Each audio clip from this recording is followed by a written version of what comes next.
Good evening. My name is Jennifer Preble, and I'm the Saco School Board Chair. I'm calling this meeting to order at a little past 7:02 p.m. on this Wednesday, February 12th, 2025. And please note, we do have all school board members in attendance, and would you kindly join me for the Pledge of Allegiance? I pledge allegiance to the flag of the United States of America and to the republic for which it stands, one nation, under God, indivisible, with liberty and justice for all. All right. Moving on to item 3 this evening, approval of school board meeting minutes dated January 22nd, 2025. Do I have a motion? Chair Preble? School board member Truman? I move we approve the school board meeting minutes dated January 22nd, 2025. I have a motion by school board member Truman. Do I have a second? Second. I have a second by school board member Johnston. Is there any discussion on the motion? Seeing that nobody is seeking questions, we will move on to roll call vote. School board member Warnoff? Yes. School board member Richards? Yes. I vote yes. School board member Roach? Yes. School board member Kidder? Yes. School board member Truman? Yes. And school board member Johnston? Yes. Motion passes 7-0. Moving on to item 4 this evening, adjustments to the agenda. I did not have any adjustments. Moving on to item 5, correspondence. I did not receive any correspondence this evening. Is there any other correspondence from board members that they'd like to share? All right. Seeing that there's no other board members seeking correspondence, we'll move on to public session. Please feel free to come before the school board and state your name and address for the records. You have 3 minutes to speak, and we look forward to hearing from you.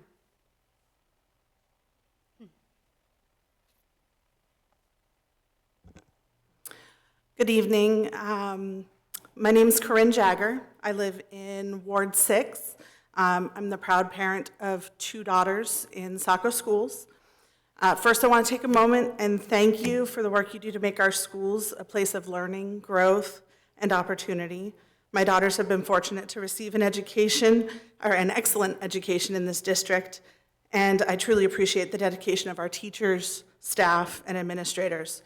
It's clear that this community values education and the well-being of its students, which is why I'm here tonight. I also want to acknowledge how incredibly privileged my family and I are to have been born in America, a country founded on the promise of freedom, protection, and opportunity. For generations, people from all over the world have come here seeking a better life, drawn by the ideals of fairness, justice, and the belief that if you work hard, you can build a future for yourself and your family. These are principles that define the American dream and make this country a beacon of hope. That is why I'm deeply concerned about the President's recent executive order allowing immigration and customs enforcement to enter sensitive locations like schools and churches. Policies like this create fear and instability in communities that are already vulnerable. No child should have to worry that their parent might not be there when they get home, or that stepping into a school building could put their family at risk. I appreciate an email that I received from the assistant superintendent on Monday advising that the district will require judicial warrants to enter non-public areas of the schools, and that staff have reviewed protocols to ensure compliance with necessary requests. This is an important step, and I appreciate the district's efforts. However, I still have questions about what additional protections are in place and whether more updates can be made to further strengthen our policies. I'd also like to suggest that our district adopt policies to protect students and families in line with recommendations provided by the National Education Association. Some of the ideas included are designating schools as safe zones, making it clear that schools are places of learning, not enforcement, designating authorized personnel, limiting ICE interactions to specific school administrators who are trained in legal protocols, institute a policy to inform parents or guardians before any student is approached or detained by ICE, allowing time for parental involvement. Establish a policy that student interviews by law enforcement can only occur in the presence of both a school administrator and a parent, guardian, or their legal counsel. Restrict any law enforcement activities to non-instructional hours. prohibit school staff from collecting or sharing immigration status information, ensure families know their rights and have access to resources to protect their children, ensure staff are prepared to assist students in case their family members are detained. This issue isn't just political or abstract, it's personal. Every day, my daughter gives me an update about whether or not her friend, who is an immigrant, is at school. And when they're not, she's worried about the reason they're not at school. Additionally, just last week, after a practice lockdown drill, she told me that it made her anxious, not because of an active shooter, but because she was worried that immigration might come and take her friends. No child should carry that kind of fear when they're just trying to learn and grow.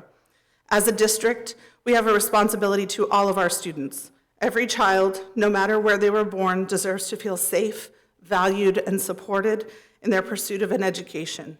I urge this board to take action and to clearly communicate where we stand as a community. Additionally, I have a handout from the NEA titled Sample Safe Zone Resolution and Model Policy that I can provide to you. I meant to print copies for everyone, but my printer wasn't working. And it just outlines some practical steps that you can take to protect students. Thank you for your time and for your commitment to our students. Thank you very much. Is there anybody else that would like to come before the school board for public session?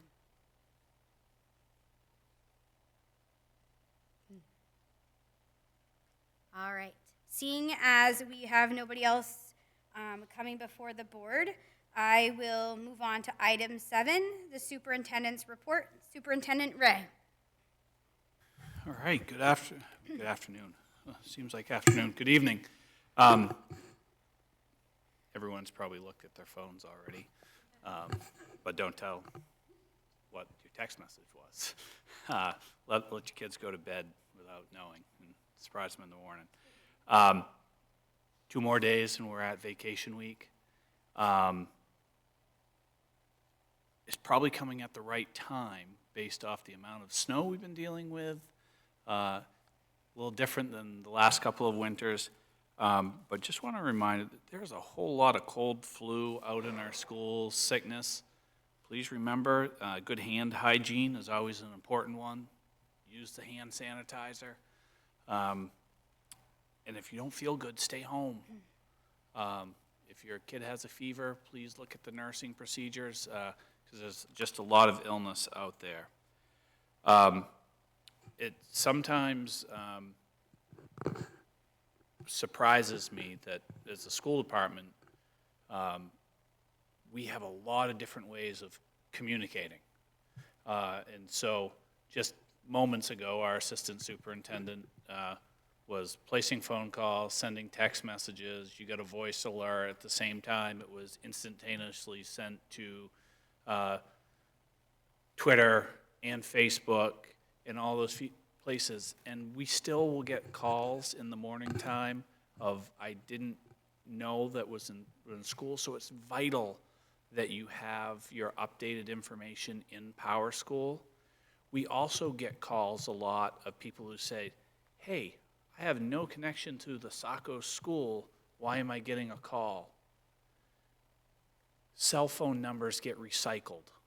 And so if I change my number but I don't go to Power School, then maybe April Noble, who doesn't live in Saco, picks up a new cell phone and gets my number that I haven't taken out of the system, and she gets a great 4:55 wake-up call in the morning time, and they're usually not as pleased about that. So just trying to impress upon parents and guardians, please keep that information updated the best that you can, because there's a lot of ways to get it out there.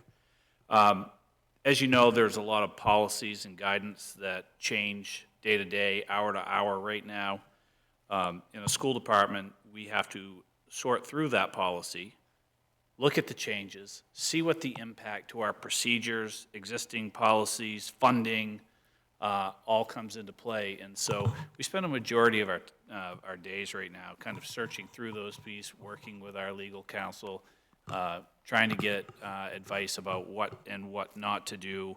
and making sure that we are up to date, but certainly there's a lot going on that piece. Tonight you'll get an overview of state funding that we've talked about. There's some memos in your packet. As you know, the Department of Education is expecting a study report on state funding to be delivered to them in the early parts of March. We'll be working hard to make sure that our input on the final touches is there and that we have an opportunity to prepare for what that report may present to the funding committee or the education committee for any changes. I don't see anything big coming our way. We know that we have a couple of bills that we're working on here locally at the state level to look at changes in economically disadvantaged weight from 0.15 to 0.25, and then working with Representative Archer, who was on the council, to add a homeless weight on page 2 that's not there. So hopefully we can get those across the line and make changes for the 25-26 or the FY27 budget year. All right. Do any board members have any questions for Superintendent Ray?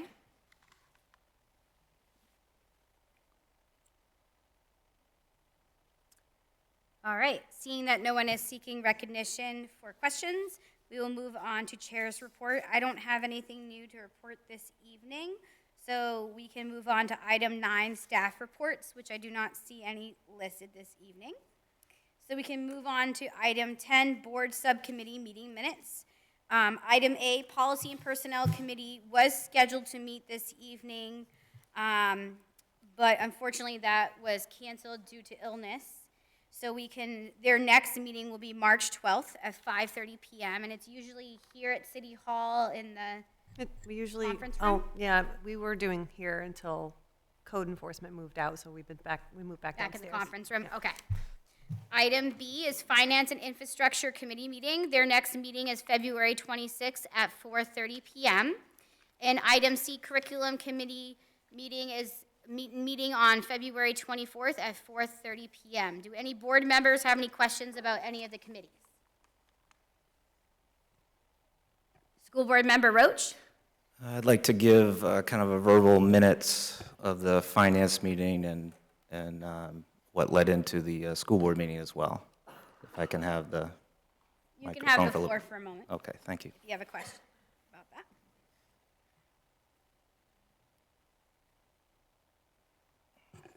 So we had our finance committee meeting at the last meeting on January 22nd before the school board.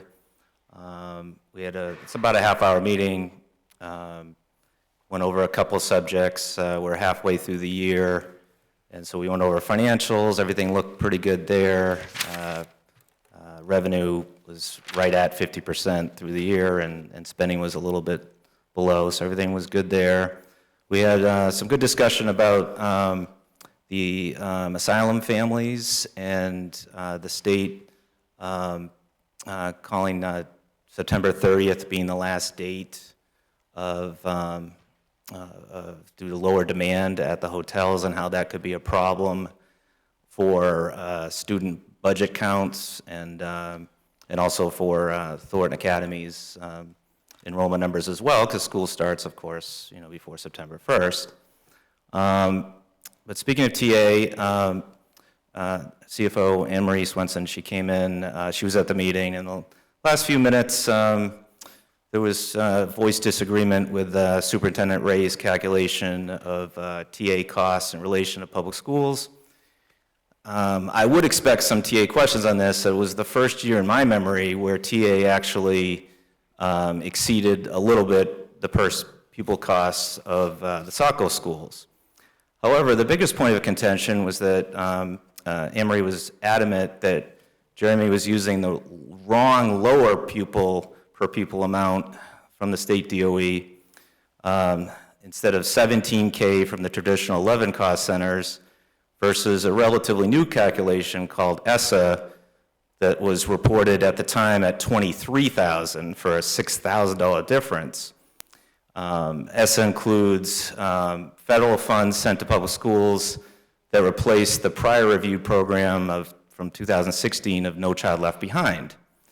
The disagreement in that meeting, Finance Committee meeting, is not televised or videoed, but the disagreement was contentious, and Anne Marie did say to us that she would be saying her comments at public comment at the board meeting. The public comments she provided were new to us, non-agenda data presented, put out in the public forum, with us as a board just ill-prepared to reply to what was discussed in the Finance Committee. Before I address and counter what was said at the meeting, the public needs to know that the higher ESSA DOE calculation was incorrect when we followed up by $7 million, reducing the $23K per student down to $20K. I do thank Anne Marie for acknowledging that it was our call to the DOE to get this corrected, not only for Saco, but it was for every community in the state of Maine.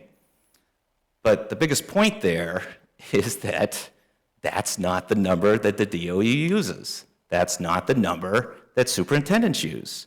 In fact, DOE even said on the phone that, oh, it's a good catch or whatever, but they don't expect us to be, following that number. And it is a number that does come from our data. Now, later in this meeting, Jeremy has the hard numbers that are in our packet to review the reconciliation. I just want to, because it was a public meeting, of course, last couple weeks ago, I just want to address, I'll give you the minute of the video, so if you want to go back, so we now at least from my seat, just representing one of the board members here, is just to be able to reply back to some of the information that was presented at the dais during public comment and later in the meeting. During public comment at the 17-minute, it was said that we were making it appear that the per pupil cost is $17,000. So that, it's not we're making it appear, that is the number. All other costs are offset by, like, we're going to talk about federal revenue and supplement programs. It says at 17 minutes, 45 seconds, says our number is misleading. Again, and also that superintendents do like to use it because they like to focus on costs they are managing. No, that's the number that's used for the taxpayers. It's the cost. It is the cost. At the 18-minute mark, there was dispute about what TA gets paid, which is $16,545 versus some added allocated cost. Without getting into the weeds, let's just call TA and Saco schools having a per pupil rate of about the same, $17,000. At the 19-minute mark, 25 seconds, Anne Marie states that if we are going to use the lower per pupil number, we should reduce the TA number by the $8,000 subsidy by state for TA students. That is incorrect. TA gets their full tuition as $17,000 in revenue from Saco. Saco gets their funding, the $17,000, from 50% from the city, 50% from the state, roughly. If TA were a public school, they would get the same $17,000 total. Just half would come from the state. After public comment, though not an agenda item for public input, we did invite Anne Marie to come up to speak to the rough agenda item we were talking about of these costs.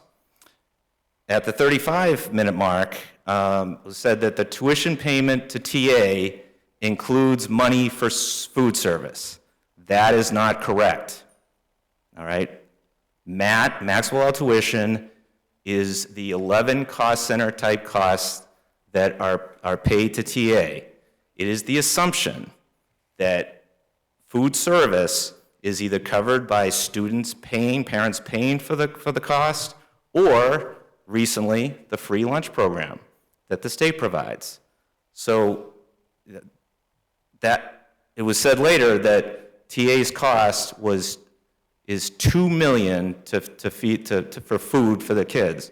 We would like to know what portion of that is for Saco kids.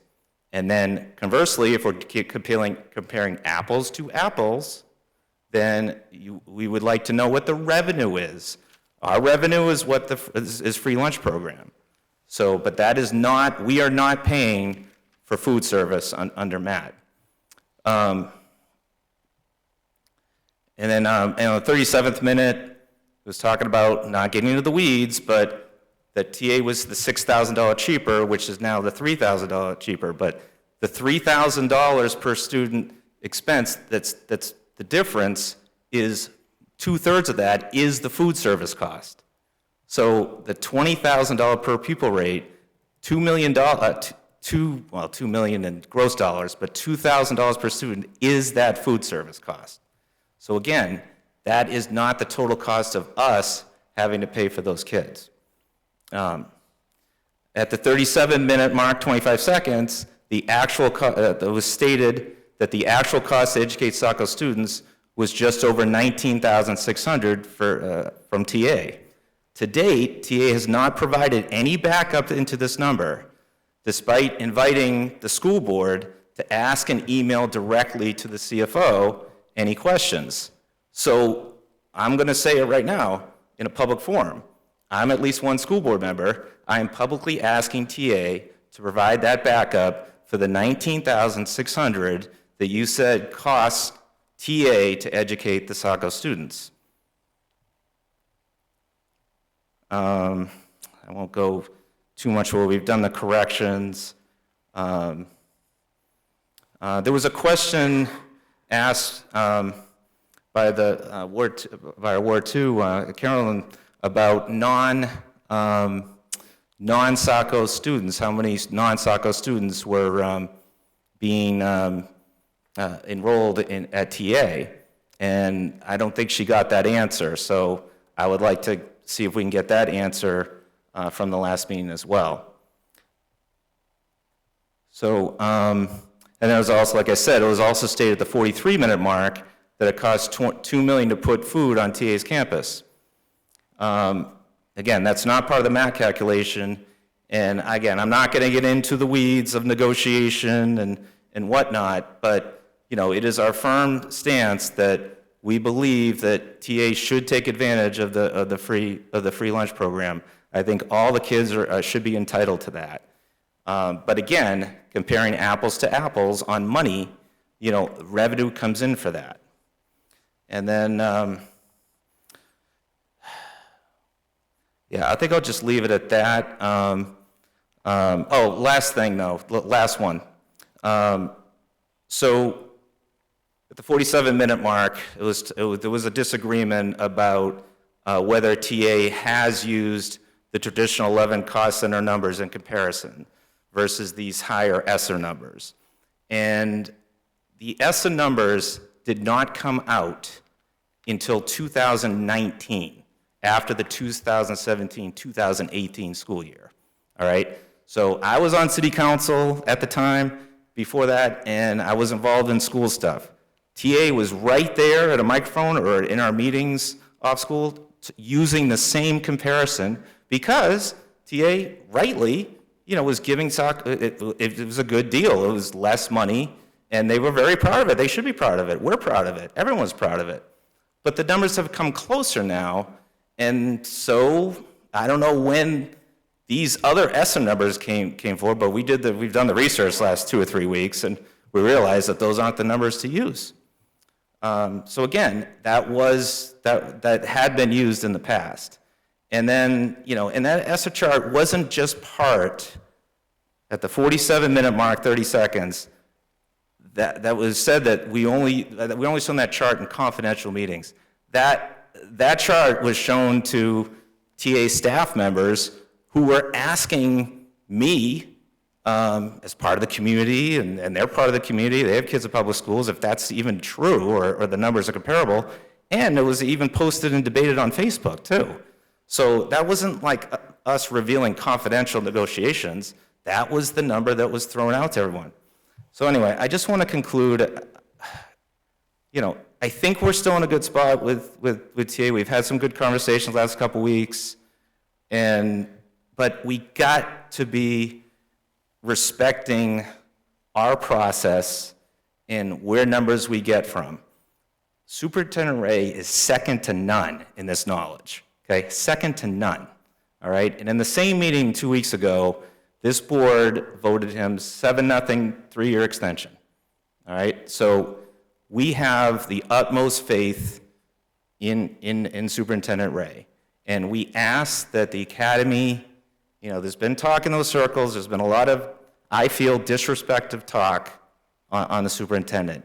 And as starting now, renewed for 3 years, he is very diligent, he's gonna make mistakes, we're gonna make mistakes, but, I think there needs to be respect of the process and the numbers. And I'm a big fan of TA. I know board members come and go. I know superintendents come and go. I know headmasters come and go. But, the TA Saco relationship is 200 plus years, and it's strong. And, we should be working to make sure that that continues, and I'm very confident it will. Thank you for the time. All right, with that all said, any other board members have any questions on committees or anything else in that section? All right, we're gonna move on to item 11, old business. Since there is none, we'll move right into item 12, new business. We have item A, new hires. There is a memo in your packet. Do I have a motion? School Board Member Truman? Thank you. I move we approve the nomination of Zachary, sorry, I'm going to butcher this last name, Albahari, Finance Director, and issue a contract for the remainder of the 24-25 school year. Do I have a second? Second. I have a motion by School Board Member Truman with a second by School Board Member Johnston. Any discussion on the motion on the table? Seeing that there's no discussion, roll call vote. School Board Member Warnoff? Yes. School Board Member Richards? Yes? I vote yes. School Board Member Roach? Yes. School Board Member Kidder? Yes. School Board Member Truman? Yes. And School Board Member Johnston? Yes. I have a motion that passes 7-0. All right. Do I have any other motions for that memo? Chair Preble? School Board Member Truman? I move we approve those listed under the stipend section and issue a stipend contract for the 2024-25 school year. All right, I have a motion by School Board Member Truman. Do I have a second? Second. I have a second by School Board Member Johnston. Do I have any discussion on the second motion that's on the table? Oh, School Board Member Roach. Yeah, I'd like to get schedules, if we approve this. Are they gonna be posted? Yeah. I want to get to, I want to get to a couple of those, so. Yeah, Okay. I was just going to say that when you look at the unified sports, That's the one. best one to get to. Yeah, Best yeah, one to get to. yeah. And we'll have some exciting news at the next school committee meeting about unified sports. Yeah, because I think I missed it last year because it was announced after it already happened, so pressure's on. I'll have, Jess will get that to me. Okay, any other questions in Go Unified Sports? Anything? Any other questions on the motion that we have, which is Truman moved it. I have a motion for the first and a second from School Board Member Johnston. Any other? Okay, moving on to roll call vote. School Board Member Warnoff. Yes. All right. School Board Member Richards. Yes. I vote yes. School Board Member Roach. Yes. School Board Member Kidder. Yes. School Board Member Truman. And School Board Member Johnston. That was a yes, sorry. I heard ya. Yes. And I got a yes of School Board Member Johnson. All right, I have a motion that passes 7-0. All right, moving on to item B, which is resignations. There is a memo in your packet that shows resignations. Do I have a motion? Chair Preble? School Board Member Truman? I move we accept the retirement of Joan Holmes, SMS school nurse, and Carrie Lamoth, CK Burns math coach, effective at the end of the school year. I have a motion by School Board Member Truman. Do I have a second? Second. I have a second by School Board Member Johnston. Any discussion on the first motion that is on School Board Member Johnston? Yes, thank you. I would just want to thank these individuals for a lot of time and effort. And I think excellence has definitely been part of their approach and their procedure. In particular, I know Carrie Lamoth the best. She was one of my children's teachers long time ago. And everything that I have come to know about her, she's really excellent in everything she has done. So I want to thank both of them, but in particular, I want Carrie to know that she's appreciated, at least I think by all of us. Thank you. All right. Words well said, Beth. School Board Member Roach? I'm just seconding Beth's for Carrie Lamoth. For our younger school board members with younger kids, you're going to miss out on her. So, but all the best to her for retirement, and as well the others. Thanks. All right. Any other board members? Questions, comments, discussion? All right. We will move on to roll call vote. School Board Member Warnoff? Yes. School Board Member Richards? Yes. I vote yes. School Board Member Roach? Yes. School Board Member Kidder? Yes. School Board Member Truman? Yes. And School Board Member Johnston? Yes. Motion passes 7-0. All right. Sticking under item B with resignations, do I have a second motion this evening? School Board Member Truman? I move we accept the resignation of Terry Olson, Finance Director, effective February 21st, 2025. I have a motion on the table by School Board Member Truman. Do I have a second? Oh, second by School Board Member Johnston. Any discussion on the motion that's on the table? All right, seeing that there's no discussion, roll call vote. School Board Member Warnoff? Yes. School Board Member Richards? Yes. I vote yes. School Board Member Roach? Yes. School Board Member Kidder? Yes. School Board Member Truman? Yes. And School Board Member Johnston? Yes. Motion passes 7-0. All right, phew, we're on to item C, building updates. Superintendent Ray. Okay, another big milestone this week. Sarah made it out in the woods with us yesterday morning. We were able to walk with members of Oak Point and Planning Board and Conservation Committee out. Basically, there is a small path out in through there that you can get to, where we also met with the tree harvester. And if everything goes well on Tuesday night at Planning Board, we will be, hopefully within the next 10 days' time, starting clearing of about 17 acres of the property. This will allow us to get a head start. As we talked about the bat study and all of those other pieces, the ground's really hard, really frozen right now, which is a great time for us to cut. And that we would start getting the lot opened up so that when we go to bid in June, our hopes is that we've got a head start on having something happen by September. So pretty exciting. Any questions? School Board Member Truman? I'm curious about, because I was here for that conversation, the little island of trees that could not be cut. What, because I know that's like wetlands right there. Is that Yeah. right? And then when are those going to be cut after, like, So through the permitting process, because obviously in such a large piece of land, there are going to be wetlands that are in there. And that full permitting process for those wetland pieces is not done. And so what we've done is taken a conservative border around some of those, and then those trees would get removed during the construction process. This gets us a good landing speed to have done. And again, the biggest piece is that if you're cutting, if you're out there now and the ground's frozen, just the damage that you prevent from when it's soft ground that would then have to be redone. And it just helps us keep on that timeline for hopefully a fall 28, 29 opening for the building. I only asked because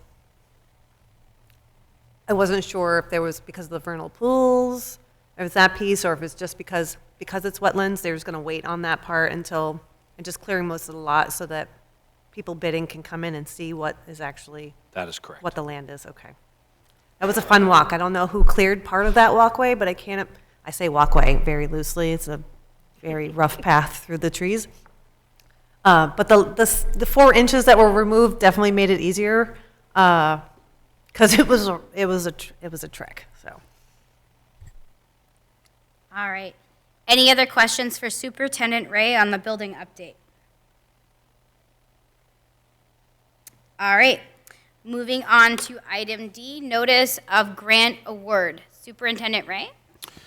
Yes, so earlier this fall, with the Dayton School Department, Biddeford School Department, Sanford School Department, Massabesic, Acton, Old Orchard Beach, we put in a grant that was pretty aggressive amount, looking for some money to support student homelessness. We asked for the full $2 million, and then after we submitted our application, and we're the only ones that submitted our application, the grant timeline got extended by 6 weeks. So we came out of it with $275,000. What this is going to allow us to do is to partner with York County Community Shelter, York County Community Action, and really look at part of the grant is to require using the funds to hire housing navigators.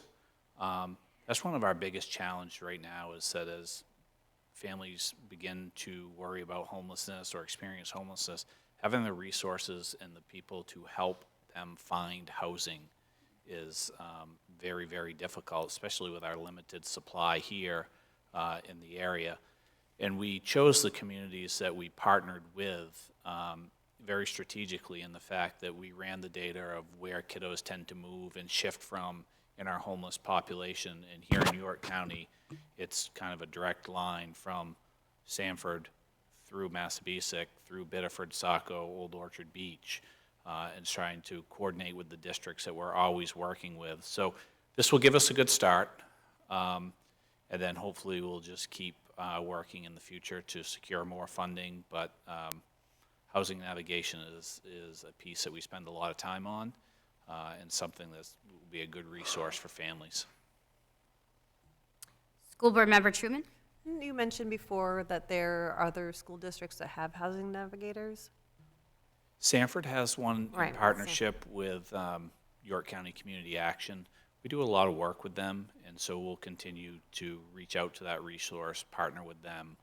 Our hope, when we initially had gone and wrote for the $2 million, we were looking for several, and now we'll probably have to look at scaling some of those plans back. After the holidays, we'll meet with our partners and try to figure out what will be the best usage of that budget. We'll have to resubmit the budget to Maine Housing, and then get approval as we move forward. Did I learn that number about the housing navigators at the summit that we had? Yes. Okay, I was like, I know I heard this somewhere. And also, I just want to say, it was very bold to ask for the full 2 million. And it's really too bad that we didn't capture more of that, but I applaud you for at least trying. We felt like being the only applicant, we definitely were paying attention to the grant cycles, but Yeah. others felt like it should be extended. Any other board members have questions or comments? Go ahead, School Board Member Kidder. In the memo, it's noted that you're starting the appeals process. Do you have a timeline for when you'd expect an answer? Our appeals process was denied. And again, there was some questions that we had around scoring, and then the fact that we had met the original deadline, and then they had a 7-day window that they could extend, and they used those pieces. So, and then over the next 6 weeks, it seemed like everything that came out from the DOE was promoting this grant. And we explained that we felt like, knowing that it had been, we spend a lot of time scouring grant sites, to make sure that that's part of the job that we do in central office, is just to make sure that we're up to date and we know what's coming out. And we felt that even though it was a short timeline, we were on top of things and shouldn't have been penalized for our due diligence on those pieces. School Board Member Roach? So was the full 2 million spent?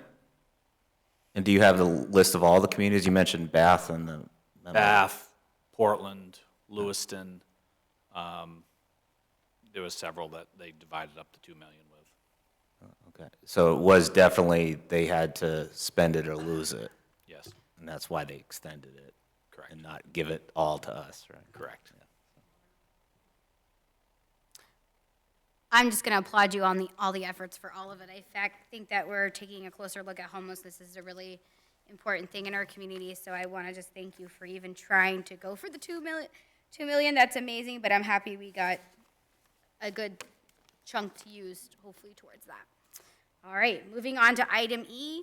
We have a draft of the 2025-2026 school calendar memo in your packets. And there's a version 1, which is item A, and version 2, which is item B in your packets. Superintendent Ray. So, as you guys know, school calendar each year needs to be coordinated with surrounding communities that go to the vocational center. There's a state law that says you need to be within 5 days of a calendar. And we work with all of the school departments around to try to put together some of the best options that we possibly can to do this. One of the challenges, I don't want to say it's really a challenge, it's a consideration, is that this year during our winter break, Christmas falls on a Thursday. So you have to make kind of a decision. It's actually more of the tougher one to deal with when it's on a Thursday, because on a Friday it would be easy to come back for a couple of days. But making some decisions about whether we don't come back on the Monday or Tuesday, or come back Monday and a half day on Tuesday of the week of the 22nd, 23rd. There are definitely some positives or negatives in either of those. Still, with the 5 days planned snow time, we would be out before Juneteenth because that holiday is on a Friday in June. The other piece, just looking at knowing that we have some difficult budgets that are coming, we're exploring what it would be like for all of our buildings to cut back the temperature to 55 degrees and have 16 full days of not having the heat up. We're estimating that can probably somewhere in the neighborhood of $10,000 to $15,000 in savings that may be valuable in this budget, while also at the same time trying to figure out how we get all the communities to get on the same page around this holiday. Right now, with either of those calendars, if we chose version A and everybody chose version 1, and everybody else chose version 1, we'd be right at our max of 5 days difference. And if everybody chose version 2, we would be right at our max of 5 days difference. So there's not a lot of wiggle room based off some of the individual things that districts have and start dates to make this work.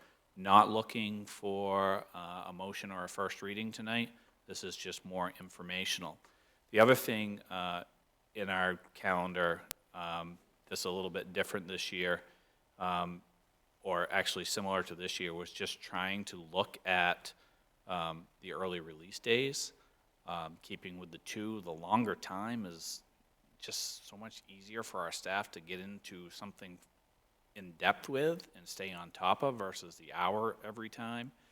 We need to coordinate our buses around the early dismissal of TA, and we've worked on that piece so that we're having a similar day with Thornton Academy on that. That's pretty important. The other piece that's really hard is that on these days, you have a lot of high school students who are at the vocational center, and so we're kind of trying to make those schedules work. But we also did, hear both sides from different families that some people liked a consistent week, some wanted it always to be the first or fourth week in the month, or whatever that arrangement would be. And then also looking at weeks that you already have one less day because of a holiday or something else, and trying to keep early release off those. So it's hard to coordinate all those things. There's a couple of drafts for you guys to mull around in our head, and then we can discuss first reading at the next meeting. Okay. Any questions for Superintendent Ray? School Board Member Roach? So at the end of the school year, version 1 brings the kids back just one day, the 8th, on a Monday. Correct. And I think, was that? With no snow day. Yeah, with no snow day. I'm just assuming no snow days for this argument, or this debate. And that was an issue this year, too. Like, didn't we come back the Monday or something, and there was some I think complaints we on that? wound up having the snow day that pushed it off one more day, Oh, but yes, it was definitely yeah. something we were like, oh, yeah. So, there was some complaints about that on that calendar. And so the version 2 calendar brings the school year through the Wednesday, right? And then the other part of that is, saving heat on the 22nd and 23rd, but that also gives 2 full weeks for the end of the year. So, because it goes right into the January 1st is the Friday, and Correct. or third, yeah. So, I mean, it kind of, we avoid the complaints from last year on that. It sounds like I'd lean to version 2, but I just want to get that clear about the year end. So. Any other school board members? School Board Member Johnston? So I know which version I like, but, and I think that Kevin points out some very good things about the second one. But I guess what I'm wondering, well, let me ask first. So tonight, Superintendent Ray, you just want us to look at this and mull it over and not make a decision or take a vote tonight? Correct. Just want to get it out, make sure that people are looking at it, thinking about it. I'm sure we'll get some feedback one way or the other on those. And I think that, the point of the memo was to explain some of the things that go into this, that you're working with Saco schools, Thornton Academy, Dayton, Biddeford, RSU 23, RSU 21, Massabesic sends kids to the vocational center. So you're trying to think of all of those different things, plus some contractual things that you have in place, and some things that communities and or schools have had traditionally in there. And 5 days is not a lot to make dissimilar days throughout a 175-day calendar. And so there are some decisions that each community has some things going on, whether that be some thinking about starting after Labor Day, which chews up some of the dissimilar days, thinking about building projects in certain places and what movement would look like. Some places have different workshop days built into their teachers' contracts, so it's not an easy job on that, to pull it all together and see how many good options you can put out there that are that different. It sounds like a bit of a daunting task, but I'm sure we can work together. But I'm wondering if you envision some sort of a meeting in which various players would come together and really hash this out and see what each... That's what we do, is we get together as school leaders for each of those communities. We've come together one time already, and this is kind of where we've gotten to, of either kind of everybody's thinking full 2 weeks or a couple of days back, and to get that out into the community to see what people are thinking, get some feedback. So do you have a specific time frame that you're looking for a decision to be made? I think we'd bring it back next meeting on the 28th, which would then be the first reading, and then second reading would be early March, because obviously there are some budget pieces that go into this as well. And as we start looking at school budgets and where we've got to be, if we take the pathway of having a couple of weeks off in the December, the full 16 days, there are some things that Don Roth and I would be talking about what we would do into the buildings and how we could drop some of those costs, and or looking at some of the projects that we have in capital improvements and thinking, oh, that may be a time where we can accomplish something that takes a full week. Thank you. All right, any other board members have questions for Superintendent Ray? All right, moving on to item F, FY 26 ED 279 review. Okay. And I'm gonna let you have the All right. So we're at the point in the time of the year where our state subsidy for the upcoming budget has come out. And I've kind of done a couple of different, something a little bit new for you guys this year, is created kind of a two-page crib sheet of what makes up your funding at a state level. And as you know, state funding is basically around two things: the valuation of your property and student counts. And, you know, this is a situation here, when you look at our 279, and if you look at the pages, the ones I've got some red boxes on, what I would want you guys to look at is that on page 1 of this memo, you can see that we have a 2-year student count that is slightly down from last year, but it's up from the year before, so the average is a little bit more. And what you want to do on page 1 is basically have more students and look at the mathematical formula. Again, not saying that this is right, I'm just saying this comes down to a mathematical formula that the state has given you with what your teacher ratios are. And if you look at that second big box that is on there, you'll see that our staff ratios are really within reason from what they were last year. When you get onto page 1 of this, what you're hoping is that the bottom number as superintendent on page 1 is higher than the year before. And in this situation, you can see that we're almost $300 higher for an elementary count and a high school count.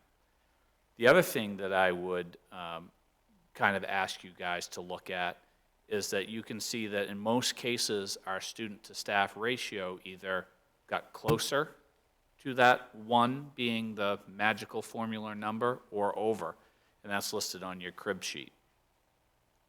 When you go to page 2 of the ED 279, you'll start to see what your subsidizable students are. And what's different here about in Saco than in other communities is when you're a K-12 system, the front page number and the second page number is very similar. In this situation, our front page number is based off our pre-K through 8 count, where our second page number is based off your pre-K through 12 students. Now, on the second page, one of the things that we've talked about a lot here is that our population is changing. And we this year had a 6% increase in our disadvantaged students, which means that we're now up to 34% of our students are living in poverty. Okay, so 1 out of every 3. Last year when I gave this same presentation, we were 1 out of 4. And so that number of the 34% of your students is multiplied by a factor of 0.15. On page 2, you have these weighted counts, whether that be from ELL students to students who are in disadvantage, that are building up to a total, which would be a combined operating allocation. When you look at our ELL count, you'll see that that's up 30 students from the year before on October 1. And we actually we're experiencing a lot more move-ins now. I believe that number is like 270 district-wide versus what it was on October 1. So that's 30 more students. So if you're looking at the crib sheet side by side and you're looking at the EPS funding formula, when you see green, those are things that are positive for us, okay? That is creating a higher operating allocation. So we get to page 2, at the end of page 2, and when you look at your operating allocations, you're basically $1.8 million more. So as superintendent, you're reading through these things, you're saying, okay, this is a pretty good situation. On page 3 of the 279, this is where transportation, special education, gifted and talented, any bus leases that came on board. We were lucky enough to be notified that we qualified for one additional bus lease. So what you'll do is you front the cost the first year, and then you get subsidy over the next 5 years in your budget. And so anytime we can replace school buses at, basically state subsidy, that's always a great thing, instead of paying for it locally. And so when you look at the end of page 3, you'll also see that IVF is on there, which is the insured value factor that we pay to Thornton Academy. And you'll also see that there's an $81,000 for lease space. This is the lease space that we are on our 5th year for Toddle Inn, that we were able to get $8 a square foot reimbursement for, but that will expire next year. We won't see that 81 because we'll have completed the 5 years. So now you're feeling pretty good about your subsidy in this situation, and when you look at all combined allocations, you're up about $2 million. And then you turn to page 4, and this is where property valuation comes into play. Now, even though Saco's property valuation over a 3-year average is still up 11%, and you say, wow, 11% increase. Well, that's actually pretty good, considering that the average in the state was 13. And next year, the average in the state that I've calculated seems to be right around 17%. Yeah. And some of that, Sarah, is the fact that many of your smaller communities don't have the resources. That's quite a process to update that things, and you're required every 10 years, so some of that's coming on board. So you have a situation where you're building an allocation, and then at the same time, we know that what's required of us, okay, based off what the state sets for a standard mill rate expectation, is going from 6.62 to 6.61. So that's a drop. So when you have a high valuation district, that's more helpful than if you're a low valuation district. Then they take those numbers, you take your valuation of 6 times the mill rate, and it creates a required local. The required local for us that says, hey, if you want to get what the state's going to give you, your community must raise this amount. That goes up about $500,000 in this scenario. You guys raise plenty of additional local expenditures, so it's not even kind of on our radar screen of there are some districts who are right up around that, and you have to raise additional money that you're not expecting to stay within that requirement. What it means for us on a K through 12 situation is that we're going to get about $1.6 million more in subsidy than we did the year before, which in the grand scheme of things is pretty decent. I sent you guys an email that some of our other local communities that we partner with were in better shape or not so good a shape, and that number is based off land valuation. What this means for us, and why this will be a little bit of a tricky situation as we get to the budget time, is that we also need to remember that our first interest payment for the bond will take place in this year. Now, that money is going to come in from the state. The problem is it's not on our 279 right now, because in order for the state to show us that, the sale of the bond has to go out. And so sometime in September, October, when that happens, the state has already planned that that $1.1 million will come into our subsidy at a later time. So as you're thinking about the budget, which I hope to have in your hands by Friday, we'll have a situation where you're going to look at your budget has a $1.1 million expenditure that will be matched by an offsetting revenue for the state construction piece. So it's going to look, $1 million on top of things is going to look a little bit different. When it's all said and done, my hope is that the first draft of the budget, and again, some unknowns. We've added some staff based off our need for a student's ELL, but what happens with the continued kind of operations at the hotel definitely will impact what we're doing. We talked about that a little bit at the last meeting. A majority of our increases, just salary and benefits. We've got 10% in for health insurance right now, and our experience rating is not good. We were lucky that $1.6 million was coming to the state to help offset taxes. You'll still be looking at, I suspect when that first draft of the budget comes out, I bet we'll be right around the 5% increase mark. And that's from doing a lot of different work that we put in there, making sure we maintain capital.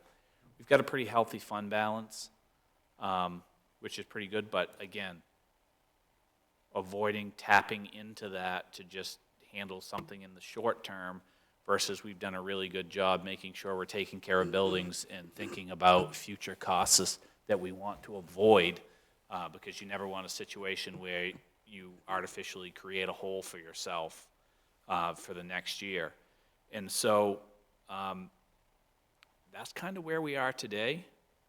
When we come back from winter, from the February vacation week, we'll start meeting as a finance committee on those pieces and start going from there. Any questions on this piece? School Board Member Roach. Well, I complimented before, Jeremy, but I don't think everyone thought there'd be math today, but hopefully it's good. Everyone's awake, but Well, see, I always call this like the superintendent's Super Bowl. this is your Super Bowl, I But get this it. isn't. This is more like a wild card game because when I get to talk about this again with the full budget, that's the Super Bowl. So this is just like a playoff game. I was gonna say, we're just warming up here. We're just You know, warming up. you know we're really going deep pretty soon here. Oh, yeah. All right, use the sports analogy, so it'll make Principal Mears laugh, so that's good. Exactly. So, all right. Well, you just said that you were anticipating a 5% increase, so can you explain on the required local that the math on there points to a 3% increase on this? So what would make that the 562,000 increase or required local? It's about 3%. What would that difference between the three, and then I know it gets to tax time with the city, what are you seeing it's 5%? So I suspect that when your expenditures come in, when the expenditure piece comes in, you're going to be looking at an expense increase closer to 8%. But as we Like go health from insurance? Health insurance, tuition, special education, salaries, benefits. Like it doesn't apply here, but I was having a conversation with the vocational director before my last meeting, talking about budgets, and she's like, Jeremy, I'm worried that a 25% tariff is going to drive my welding supplies and all the steel right through the roof. What do I do about that? And it's like, okay, we got to think about that because that would also, as you think about plastics or electrical wires, those are things. So When you think about some of those expenses that are a little bit unknown for us, that's definitely a concern, is what will happen in the economy. One of the things that I am looking at is when we look at, so you've got a 1.6 more coming from the state, the required local piece we really don't have to worry about, other than the fact that they say, hey, to get what we are going to give you, you've got to raise more. But we handle that here anyway. You know, we've only put in, last year we put in $400,000 in main care funds for revenues, and Jess and her team's done a really nice job, and we talked about that at the Finance Committee, that I'll probably up that to $500,000 this year. Also looking at our carryover, I believe that our fund balance on the school side, after 4 years of working together, I believe we're going to be, after the audit report comes in, we probably have a fund balance of a little over $2 million. Can I Yep. interrupt you there? So you mentioned the interest payment coming up, which we're going to get back. Correct. Now, in private sector world, you would think, okay, that will be a receivable back from the state, and we'll just pay that out of our cash reserves. But that's not how it works, right, for the schools? Correct. Because what you've got to do here is, because that's an expenditure that's in your budget and in one of the 11 lines, be under debt service line. That service line, yeah. You're going to have to go to the voters and say, hey, we've got to raise this money because we've got this expenditure. That, we have to report that expenditure in that column to the state so that they can say, yeah, they're paying for their building project, so that we can see how much comes back in next year. And that's the piece that, what I'll do in the cover sheet or the revenue sheet this year, because I've had that conversation with the DOE that they can't show it now, because as soon as the 279 came out, I gave them a call and said, hey, we had this conversation back in October, and they explained to me that until the sale of the bond, they can't show it on their seats, but they've got it earmarked for us that will then come on to the 279. I've added a line that says state construction project subsidy, that's outside of the 279 line that we know we will get. So I've raised a couple of things in those places, still waiting for, and when I say waiting for a final number from adult education, you're probably talking about a, $20,000 difference in the grand scheme of things. And then we'll need to fine tune those pieces. And, in the past, you kind of hope that you have, good health insurance numbers. I've seen what our experience rating is, so I'm not going to hold out any hope that that's going to be like a silver bullet coming our way that solves the problem. It's not. So we're going to be looking at, I'd say right now we'd be looking at, if you were looking at a local tax increase, off the top of my head, you're looking at about $1.5 million. And that puts you right in about the 5% mark. If you look at, but then you have to do all the calculations with valuation with the city, and certainly the increased property value increases revenue in, and you know how that sausage is made. I'll let anyone else ask? I have one more, but I'll ask. Anybody else have any questions for Superintendent Ray? School Board Member Roach. All right, one more for the wild card game here. You explained that valuation increase would usually mean that we're going to get less subsidy, but we're less than the average of the state. The mill rate expectation of 6.1, where does that come from, and how does that relate to valuations on average to other communities? So mill rate expectation is the state number that they say everybody must raise and contribute to education based off the 55%, based off the amount of money that they're putting forward. And 6.1 is the lowest it's ever been because the state is putting more money historically into the formula. What happens is you also have some communities that are minimum receivers that don't even have to raise that required mill because their valuation is so high that it doesn't take that much.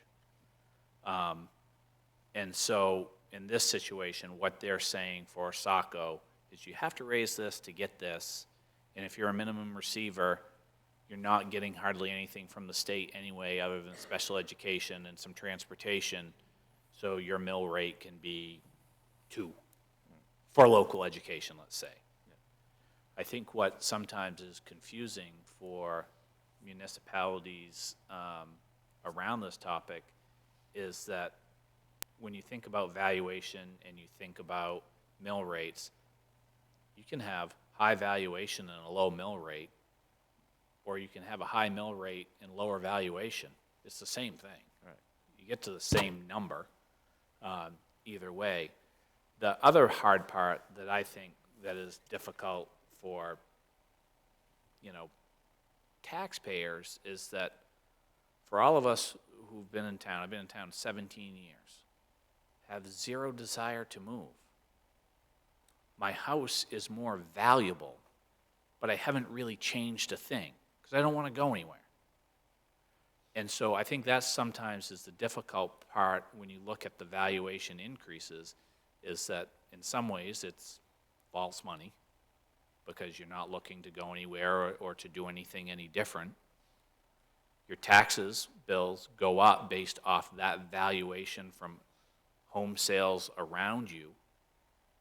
And I suspect that in the grand scheme of valuation increases in a community, the new valuation, meaning piece of land went from just being land to having a building, a house, a business, or whatever, that's really typically pretty small in the grand scheme of things versus all the other properties just increasing value.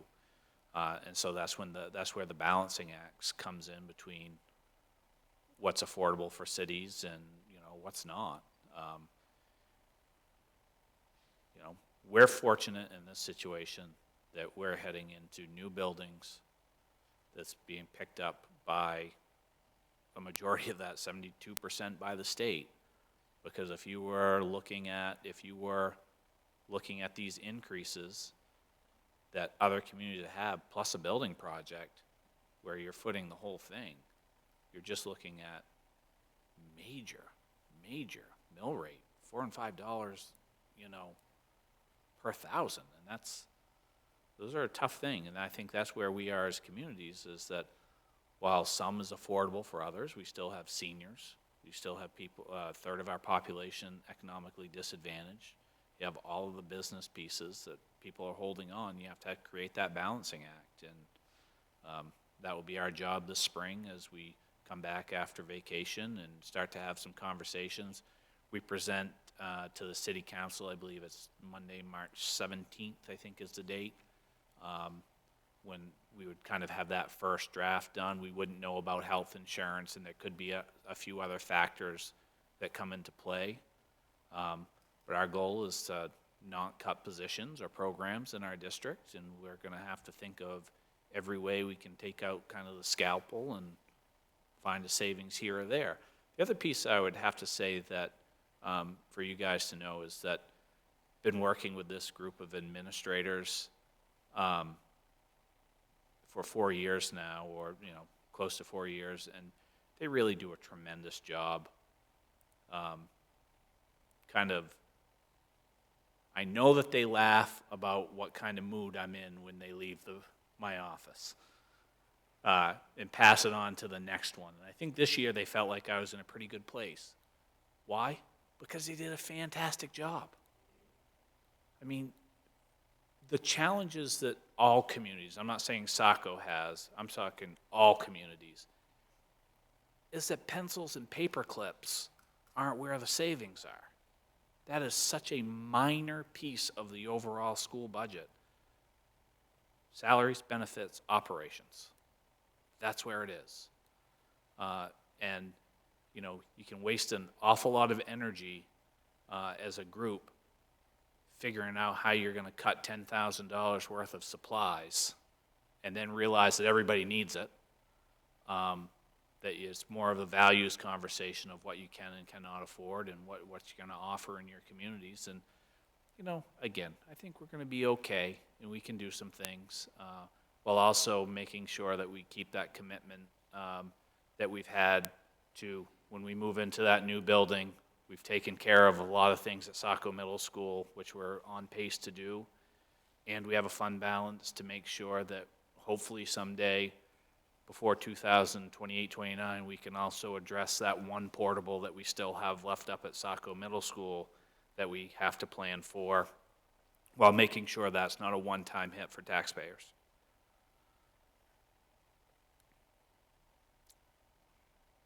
All right. Any other questions? Oh, School Board Member Truman. That's a quick question because you brought up the middle school. Whatever happened with the windows in the cafeteria? They're done. They're done. Looks beautiful. Can we get in to see those at some point? can, I'd like to do that. 'Cause anytime. I know Yeah. that we were talking about it and then we had to postpone it because Yeah, something happened with the windows. it looks like it's amazing how much it's really just transformed the place from, it's just being able to see kids eating and them to see out, and it just not, you know, it's just that brick structure that was there. It really looks good. I wish, Marie's coaching a playoff game at TA right now with her sister, and hopefully they're winning. But it's great. I'd like to get in to see it Yeah. at some point. That would be great. Yeah. I'm talking about it so much, so. I'll attest to it. I did get a tour SMS, and it's been 3 or 4 years since I've been there, and it was just so much brighter and everything, so. Did Yeah. you just say that St. Patrick's Day is going to be the next big event for the budget? You guys ready over there? Yeah. St. Patrick's Day really wasn't on my calendar. More operate around budget presentations in the spring than any other thing else. That's a party. I was going to say, I heard March 17th, School Board Member Roach, so if that's what I heard correctly. Yep, I'm going to bring my hat. All right. All right. All right. Any other questions before we move on to item G? All right. Item G, health insurance claims review. Just as we were just talking about health insurance, please bring it on, Superintendent Ray. So just kind of, we get a report from the state, from the Health and Benefits Trust of where we are. And it's nothing any more than I just told you a few seconds ago. Is I just wanted to inform us of where we were with our health insurance claims, and that we are at 120%. So thinking that we're going to save money on the health, I'm actually a little worried that the 10% might not be enough. And 10's kind of been the high piece. So just making sure that's out there, that we know.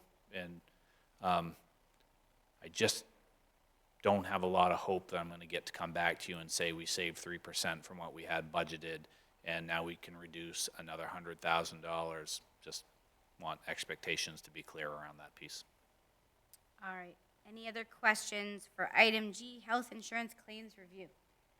School Board Member Roach. Wow, what a night.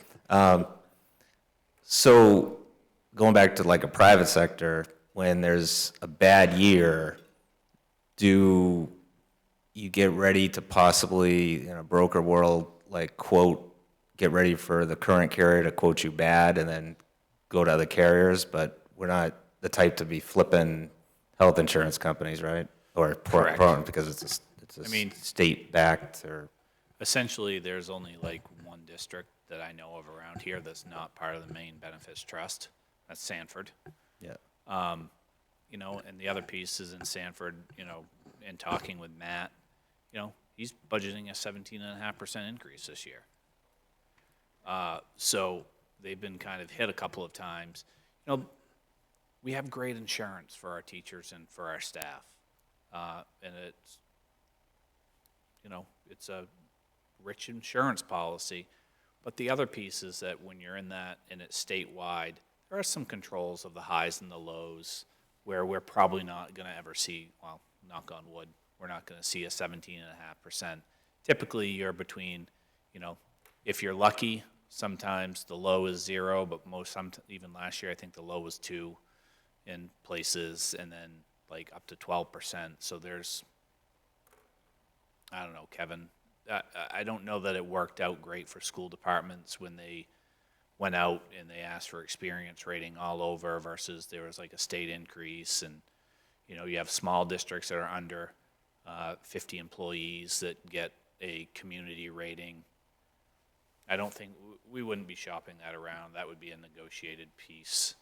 We just need to probably focus on what we can do to be healthier. School Board Member Roach. Oh, wait. School Board Member Warnoff. Just a quick question. Like Kevin, in the private sector, they do a lot of education around to the staff on Yep. Smart Shopper. Do they do that as well? We have some of the things through Benefits Trust that they have their app that they put out with some health goals and some other pieces. I've kind of got to look in a little bit more into what some of these higher cost claims and typically we'll have someone come down from the Benefits Trust, meet with myself, the business manager, Meg, and say, hey, these are the things that might help you out a little bit. And those meetings haven't occurred yet. Anybody else? School Board Member Roach. There's nothing on health insurance. I don't know if we skipped over the per pupil. Oh, did I miss that? My apologies. If we're done with health insurance, I'm just saying that. If we'd like to go back, we could go back to it looks like we covered item A, the crib notes. Did we get the item B per student memo? I believe we kind of just, did we not do that? All right, let's go back to item B, which is under item F for the FY 26 ED 279 review. Superintendent Ray on the item B cost per student memo. So there's a memo in there, as Kevin had said earlier, after the last meeting, we worked pretty hard to figure out how we could tie the ESEA number to the local expenditures. I think one of the things that we have to remember in this report is that there are two things that are important to us. We know that we have to pass a budget, and we have to look at what our local expenditures are for a couple of things. Sometimes it's not just talking about how much money we spend, but also looking around at the other communities that spend either more or less, and what do we want to offer for programming, while also making sure that we are clear to the public about what our expenditures look like, what they go for, and then also looking at the federal funds that come into this. So we know that based off last meeting and talking about $23,000 being the number, and when we talked, Kevin and I were able to talk to the DOE and realize that there was about $7 million on there additionally that that was a mistake. That got us looking a little bit harder at these numbers. And so what happens is anything that is coded a 100, what you see in your budget, 1,000, when you see your budget and you look at all the little numbers that come up, that's your general fund budget. That's everything that the taxpayers vote on during the referendum. So the budget we put together is revenue from the state, revenue from our taxpayers, or any little revenues that we may generate through main care, carryover, et cetera.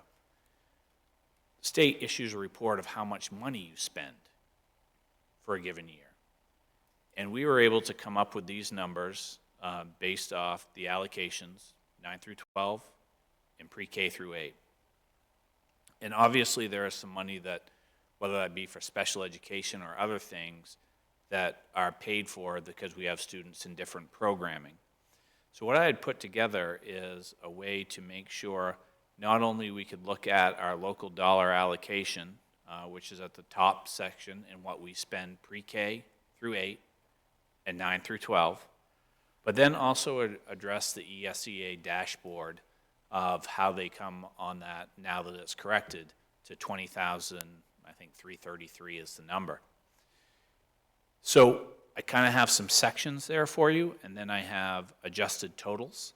And I just want to go through those pieces because I'm able to tie all of the amounts that we spend between the 2,000 and the 3,000 accounts back to the local number exactly. And so when you look at those accounts, the first one is federal funding for Title I, Title II, up to Title V, and local entitlement, which is federal funding based off IDEA, which is supposed to be, by law, 40%. We're at about 11% in this country. And those funds come in to support reading interventions, language acquisitions. We don't get any money we're not a rural district, so Title V doesn't apply to us. And then the local entitlement, which handles a lot of our out-of-district costs, psych service costs. And if the federal funds weren't there, these would be all costs that would go to the local taxpayer. So when you back out those numbers, you'll see that this is how we tie it in. I went through all of these categories. Second category that we look through is just some competitive grants. Just like we wrote a grant for homelessness, we have other competitive grants that is for summer school, extended programming. We wrote a grant that Meg talked about last year for climate prevention and partnerships with the ecology school. And in that situation, while the $68,000 ran through the Saco School Department, we were the lead consortium of that, and 10 of the 60 teachers were from Saco, 50 were from surrounding districts that we partnered with to make that grant possible.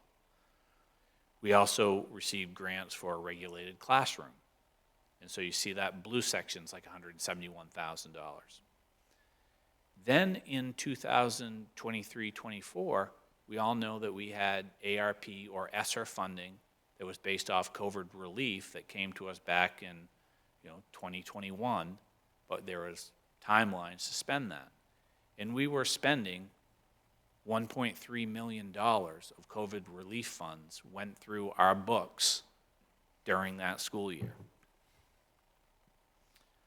We also had a situation which I want to put that you'll see on line 67, 68 of the spreadsheet.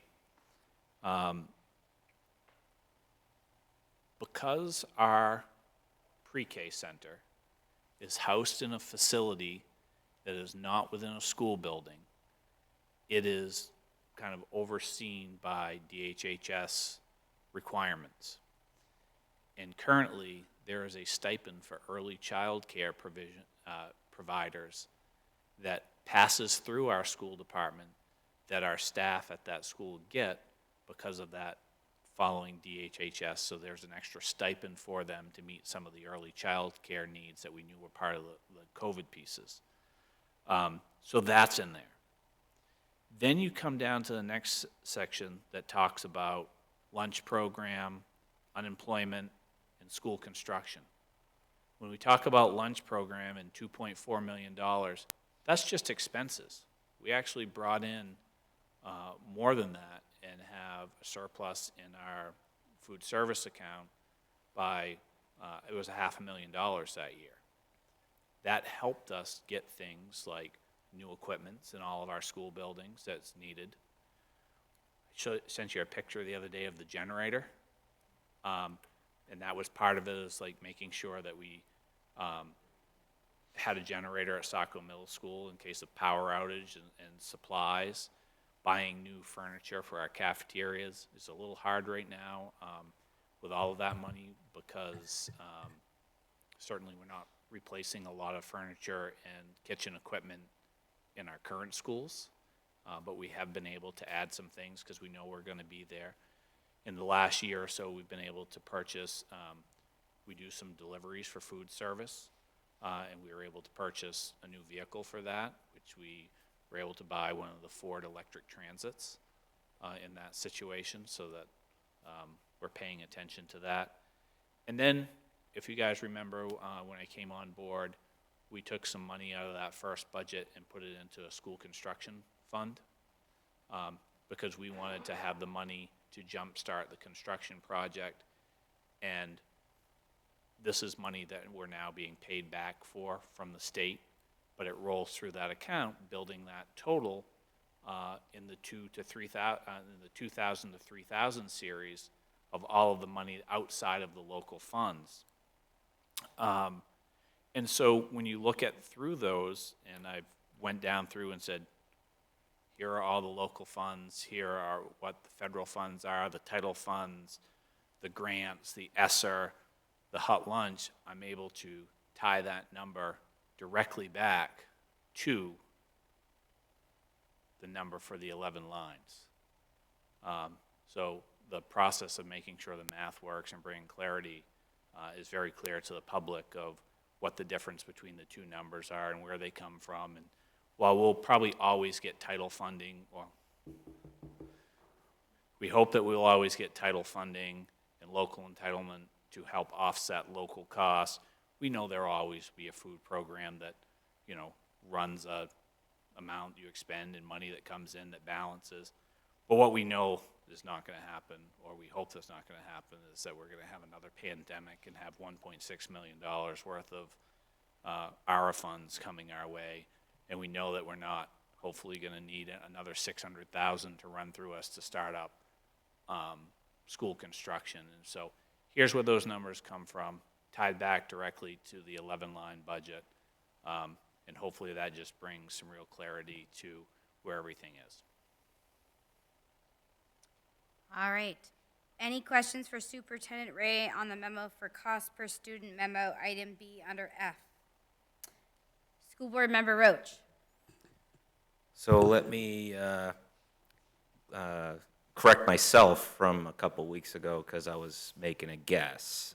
So when the difference was 6,000, 17 versus 23 to ESSA, I was guessing that 2/3 or 4,000 of that was food service.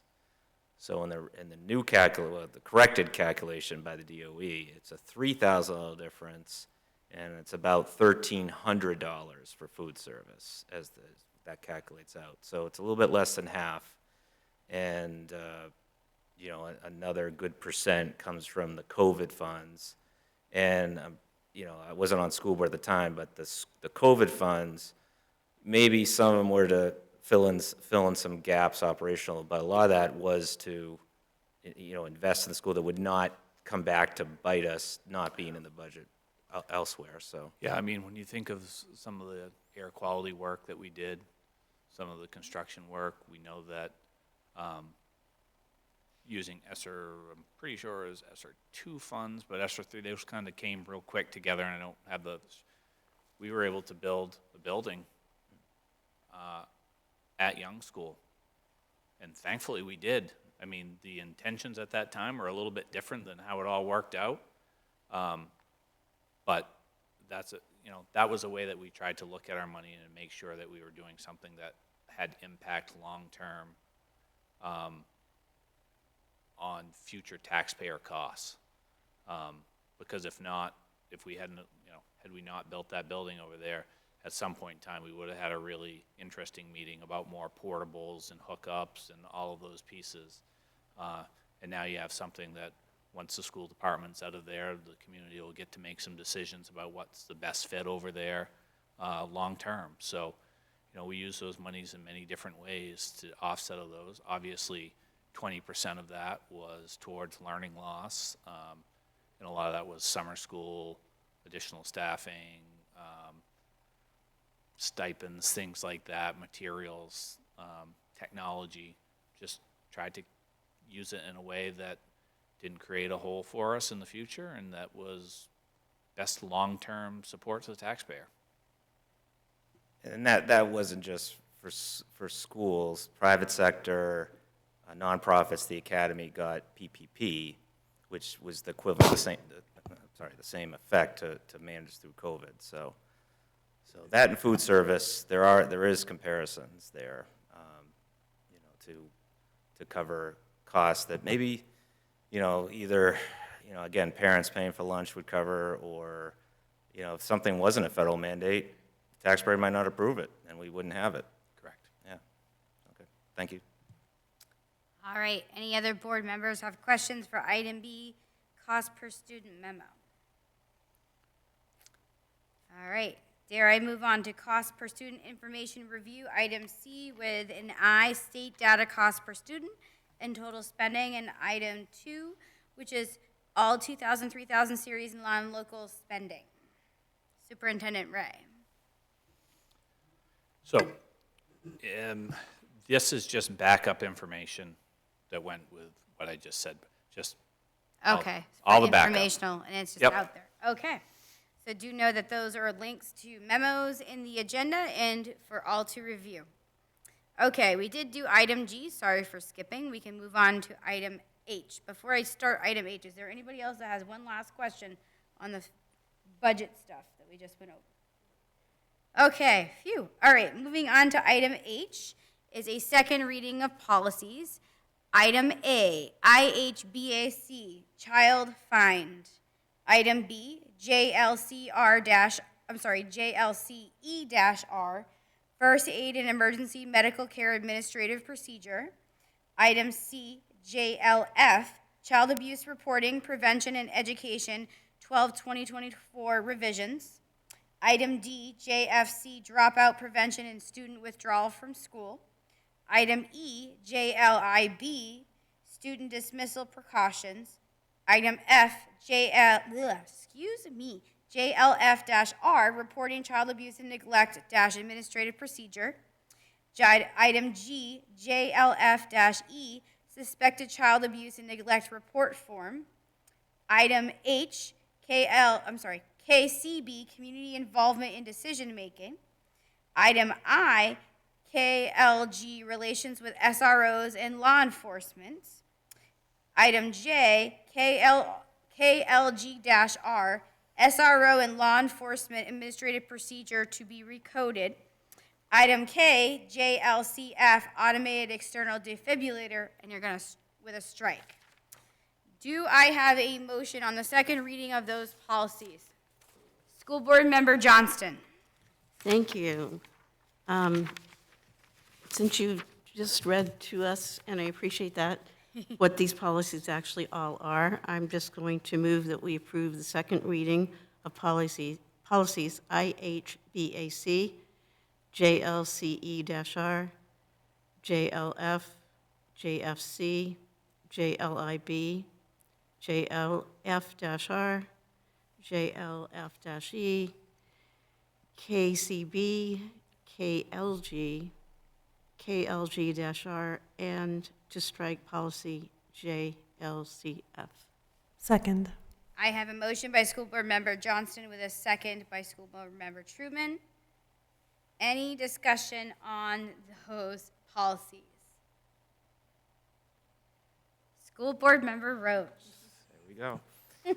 Just a couple of quick ones. On the KLG, SROs and law enforcement authorities, if any potential crime happens in the school and the police get involved, does that mean the school won't do any investigation and leave it to the police?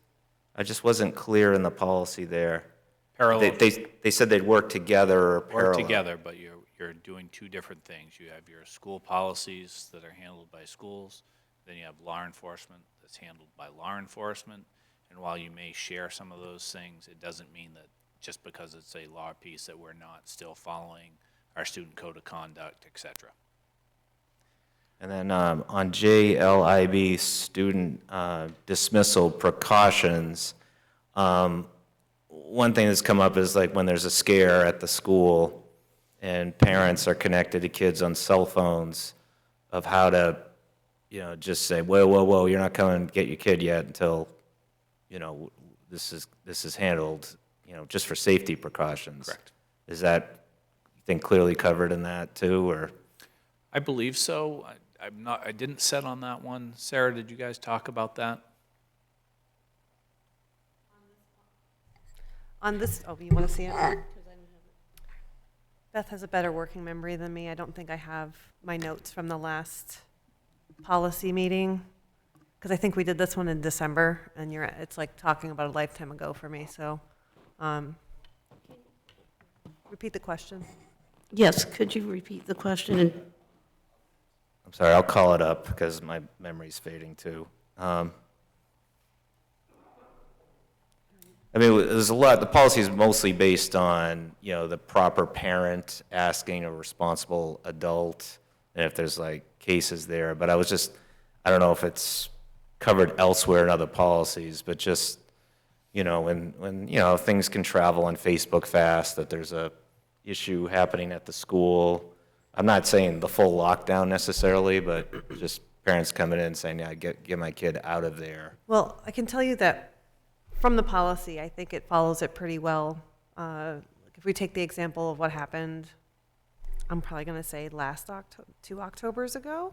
Was it 2? Or was it longer than Well, we that? had one last year, and then we had one the year before. Right. So my memory over the past couple of years is pretty terrible. So, like even for the parents who could talk to their kids via cell phone, like you couldn't just go show up and pick up. I mean, I waited in line for like an hour and a half to pick up my kid when they said you could come pick them up, like, and you had to tell them who you are, and all these things. It was not like it wasn't just that easy to show up and be like, give me my kid. So it was a process, and I think the school does a very good job at, But I think, yeah, that this is more for your general dismissing, yeah, my kid's sick or going home Right. for an appointment.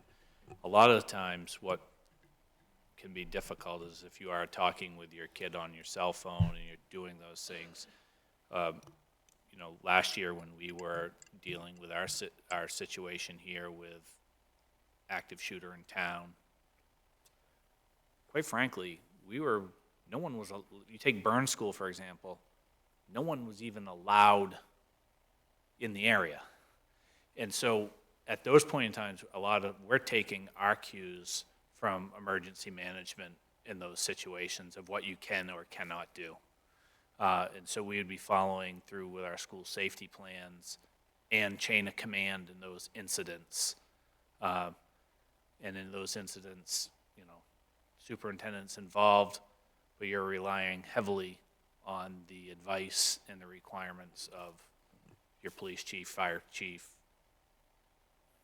or another agency who has now taken over jurisdiction.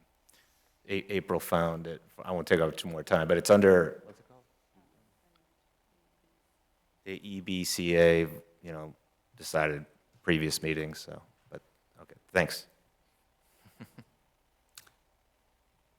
Okay. Any other discussion on these policies for second reading of all of these policies? no discussion specifically to these, but just want to note that we are in section K, and I'm very excited about that. Congratulations. Thank you. It's our last section, and then we start all over again. So Yeah. anybody wants to join us in policy, let me know.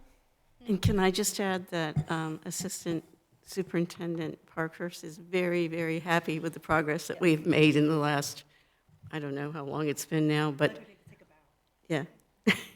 We have accomplished, I think we've moved ahead. That's too long. I quicker. know we're a little behind schedule, but we're also waiting. That's why I told Meg at one point, I was like, can we just have all the ones that we can just pass through, just so we can feel like we're accomplishing? Because some of them were like real daunting, so. And plus, we only meet once a month, just so we're clear, for an hour and a half, so there's only so much you can do in that time. And then there will be some guidance that is going to require some changes. Oh, I'm well aware, so. Okay. Any other comments or discussion on the motion on all of those policies? Okay, we're gonna do a roll call vote. School Board Member Warnock. Yes. School Board Member Richards. Yes. I vote yes. School Board Member Roach. Yes. School Board Member Kidder. Yes. School Board Member Truman. Yes. School Board Member Johnston. Yes. Okay, motion passes 7-0. Phew. All right, item 13, we are moving on to that. Other information, I did not have any other information listed this evening. Item 14 is executive session, and we do not have one scheduled for this evening. And then item 15, adjournment. Do I have a motion? So moved. I have a motion by School Board Member Truman. Does anybody want to offer up a second? Second. Second by School Board Member Johnston. All right. I'm going to assume there's no discussion on this, but I have to ask. Any discussion? No? Okay. Roll call vote. School Board Member Warnock. Yes. School School Board Member Richards. Yes. I vote yes. School Board Member Roach. Go Campbell? Yes. Go Campbell. All right, rock on. School Board Member Kidder. Yes. School Board Member Truman. Yes. And School Board Member Johnston. Yes. Whoop, whoop. Okay. I have a motion of 7-0 to adjourn at 8:47 p.m. Woo, we were busy tonight. All right, everybody have a great and safe evening, and I think there's a snow day, if I read my phone correctly. Have a great night. Take care.